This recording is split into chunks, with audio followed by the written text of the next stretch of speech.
Hey guys, Professor Bill, Comic Book University, and Age of X-Man X-Tremists, issue number 1 of 5. This is usually where I tell you a little something about how I like the comic book. I didn't.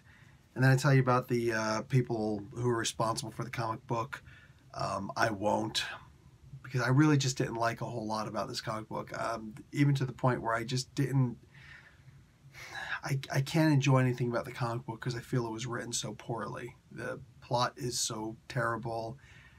There's just nothing redeeming about the imagination of this comic book. Like, I can't even comment on the art. I'm sorry, I can't. I can't think of anything positive to really say about the comic book, man. So I went back and let's just do this part at least. You see this particular scene right here? Look a little closer. You see the staples? Yeah, this is the exact middle of the comic book. That's where I stopped reading. Couldn't read past it. I'm like, this is not funny, man. This is not good. This is terrible. Blob. All these issues of Age of X-Man, they've been showing Blob to be pretty confident. He's in charge. He's a pretty good-looking guy. He can pull a couple honeys, right? Right? He seems to be up to some nefarious work and whatnot. He seems to be responsible for all of that stuff, memory wiping, all that, man. He's the man. We finally get to the series where he's supposed to be one of the main characters. I challenge you to find a whole handful of lines that he says that doesn't involve him repeating words or stuttering over himself. This is the least confident, most confused character I've probably ever seen. And I used to watch Eugene on WWE. Just saying. This was terrible, man. Like, Blob was just horrible in this. Somehow we got Kid Bobby, Kid Iceman instead of Adult Iceman. I could have sworn Kid Iceman went back in time and blended in with the time stream, and Adult Bobby stayed. No, this is Kid Iceman through and through, baby. There's a you ever have a laughing fit where you just start laughing uncontrollably? It's like a laughing spell. You got cursed, hexed, and you just start laughing. Even worse, somebody else gets that, and so we're just something silly, right? Why are you laughing like this? But they start laughing so much that you start laughing also. Yeah, the exact opposite of that happens here. Bobby and Jubilee are acting like they're brothers and sisters, and Bobby is sitting there like, well, it's a baking sheet, but is it like wax paper? Is it the same as wax paper? I'm counting all the ha-ha-ha's in there. Jubilee doesn't get it. No, they're completely different. What are you talking about? Yeah, but is it like wax paper?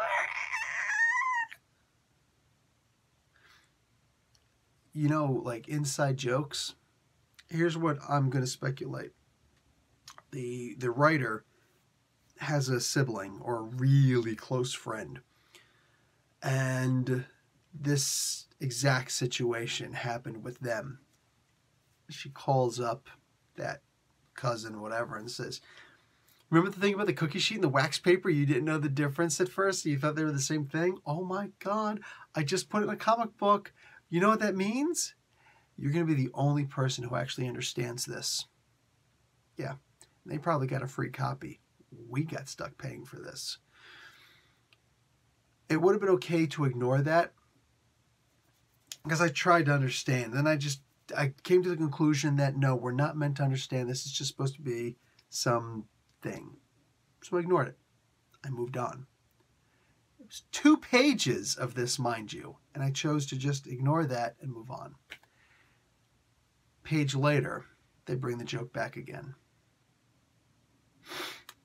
I let it stand. I'm like, that's okay. They wanted to do a callback. That's cool. They might even do it again at the end of the book, just for the sake of conversation. But nope. They did it again very quickly after that.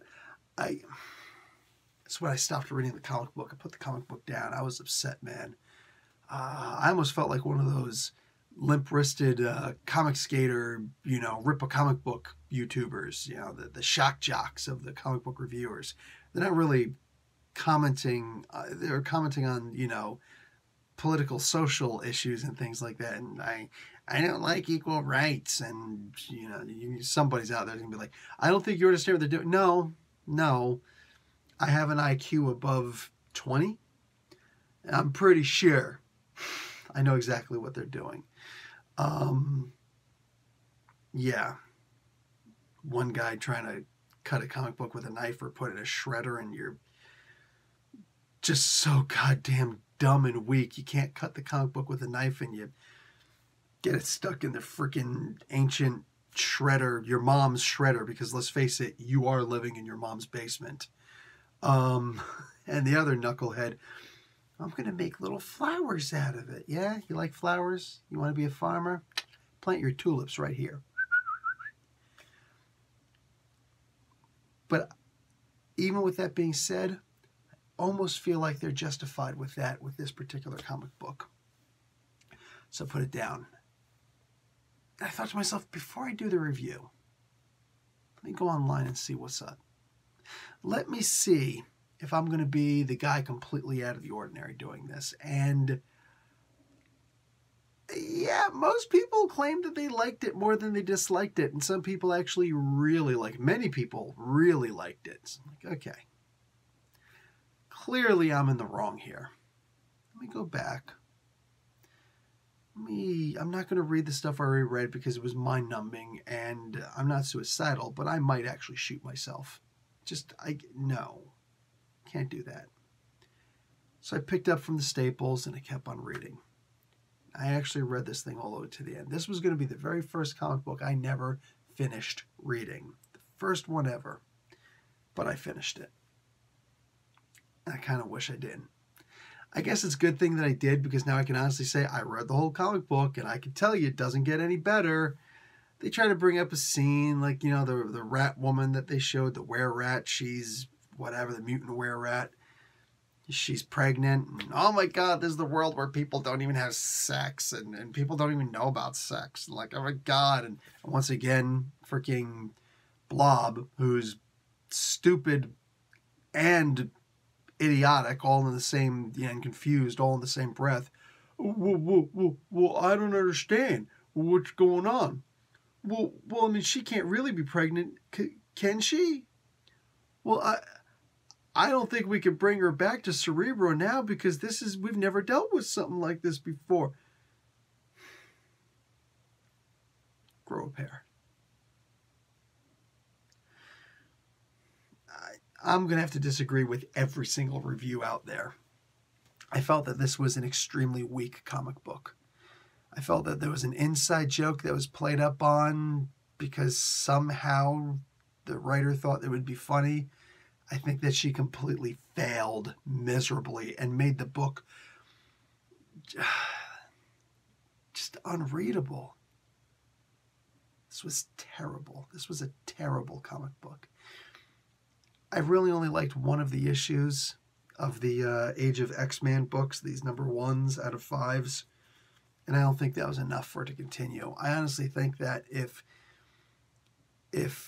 Marvel Comics and the people behind it were as introspective as I like to consider myself to be, I think that they would do the right thing, the fair thing, and cancel this X-Men event. Put out a one-shot on Free Comic Book Day, thus it would be free, and just apologize.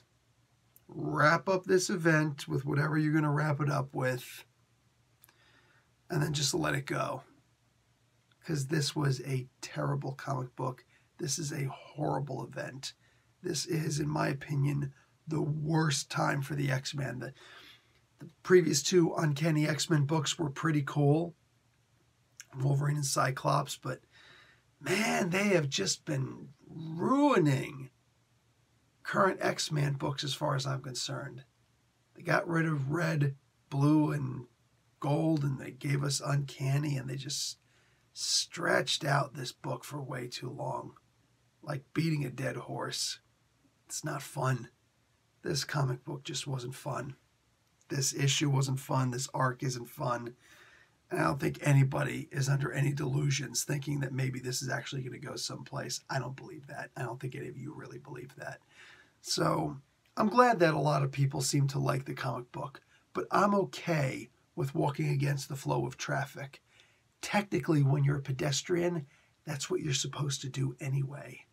So, yeah, I'm all right with it. You know, I want to say I feel bad saying bad things about the comic book, but I got to be honest. You know, I'm not going to just be one of those guys who just, you know, oh, no, the comic book was good. Can I have access to interviews and stuff? Be cool to get some interviews once in a while, you know, some more interviews once in a while, but it's not crucial. And at the end of the day, if I'm lying to the audience, you don't care what I got to say to begin with anyways, whether I'm talking to freaking Stan Lee's ghost at a seance table. Nobody wants to hear it. Nobody cares, because I'd be a liar if that were the case. So, yeah, I just got to be honest. I did not like this book. I don't believe that this book should have been made. I think this was terrible. I think that the Age of X-Man event needs to just be ended. And I think that there needs to be an apology. Even if it's just some little tweet and delete. You know what I'm saying? And just let it go, man. But this is insulting. Genuinely. That they're actually still asking for money for this. I'm very insulted by this. And officially, I'm done with the Age of X-Man event. This comic book was, like, none of them were really particularly great. None of, you know, almost none of them actually did anything for me at all. And this one was so damn bad. I'm just like, you know what? I don't care. I don't even want to know how it ends. I have no concern about how it ends. Anyway, guys, I'm done. Professor Bill, Comic Book University. Class dismissed.